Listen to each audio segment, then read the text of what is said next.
Ininsatzanili itoka chichihuehue huancoyotl.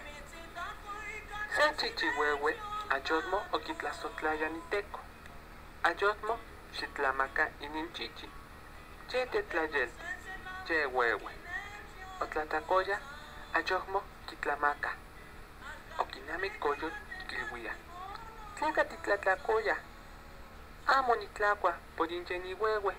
Hacha ninecnemi canica ayotmo nechtlasotla Kitowa coyotl. Xinesmacasentehuexolotl.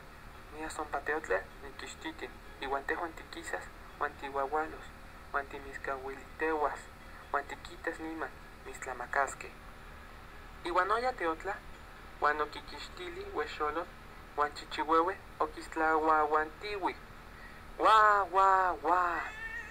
Oquiquixtili huexolotl en coyotl, iuan yahui niteco.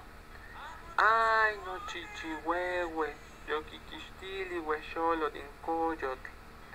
Ay, no chichihuehue, axan xilmacacan sentetlaxcali titilactic. Ay, no chichihuehue. El cuento del perro viejo y el coyote.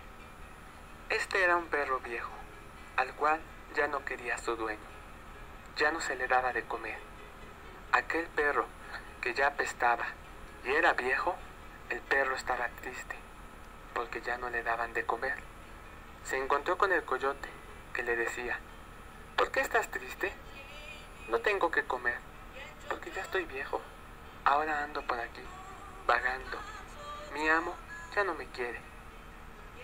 Le dijo el coyote: dame un pavo, esta noche iré a buscarlo, y tú saldrás a ladrarme, y te lo abandonaré, y entonces verás que sí te darán de comer.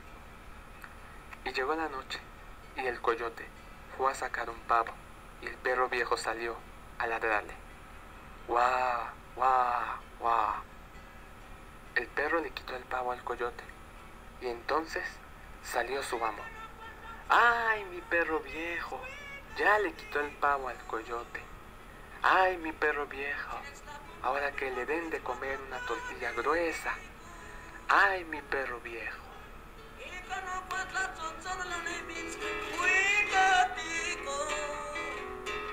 Si está por polvo y no me cuando